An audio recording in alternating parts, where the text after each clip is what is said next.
Alors, si on se replace un petit peu dans le cadre justement entre le forum de Davos et maintenant, on s'aperçoit que la Chine, elle promeut une ouverture commerciale à différents stades. Alors que la Chine promeuve ce type d'organisation internationale n'est pas totalement nouveau, mais elle prend la place à l'heure actuelle en fait des États-Unis. Et lors du forum de Davos, on avait clairement une contradiction majeure entre ce que disait le président Xi Jinping, qui prônait le libre-échange, et bien évidemment les relents protectionnistes de Donald Trump. Alors à travers cette initiative, la Chine, elle poursuit une politique qu'elle a engagée depuis 1979.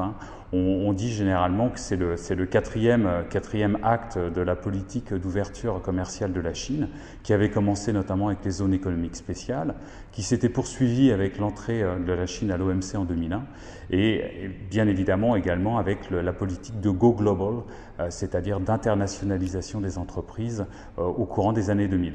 La différence avec la politique qui est liée aux routes de la soie, c'est que ce projet il est global. Ce projet il se veut connectif, c'est-à-dire qu'il va prôner la connectivité à la fois sur les échanges, sur la technologie et sur les hommes.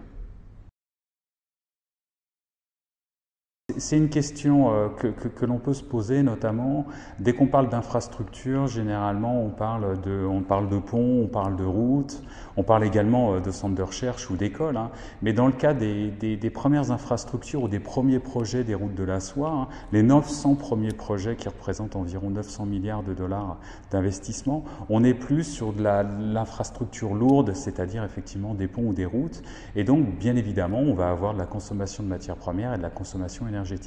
Donc le risque, effectivement, c'est une gestion de la part des locaux de ces externalités.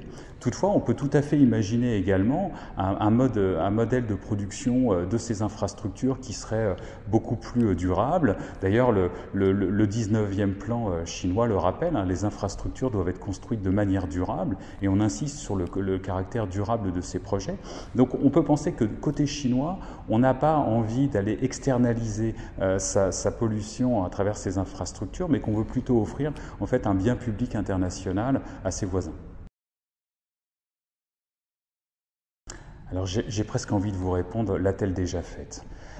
Géoéconomie, géopolitique, lorsqu'on parle d'un projet du type des routes de la soie, on est quand même sur un projet de très très grande ampleur. Certains le comparent quand même au plan Marshall de l'après-guerre de la part des États-Unis. Et donc là, est-ce qu'on se serait posé la question de dissociation entre géoéconomie et géopolitique ? Bien évidemment, le projet était avant tout géoéconomique et bien sûr géopolitique. Dans le cas des routes de la soie, on a un plan d'investissement dans les infrastructures qui devrait toucher plus de 50 pays, qui devrait toucher 55% du PIB mondial, 70% de la population mondiale. Donc bien évidemment, on a un caractère géopolitique à cette route de la soie. Elle est géostratégique, rappelons-nous, il y a une route terrestre, il y a une route maritime, bien évidemment. Donc on a des enjeux géostratégiques, on a des enjeux de puissance, on a des enjeux de puissance régionale. Les investissements en Asie centrale sont bien évidemment de premier ordre économique, mais bien évidemment également d'ordre de puissance régionale ou d'affirmation de la puissance régionale. On a une route terrestre qui se veut être là aussi pour contourner notamment le détroit de Malacca dans le cadre des approvisionnements pétroliers. On a des relations avec des pays producteurs de matières premières, donc bien évidemment le caractère géostratégique il est présent.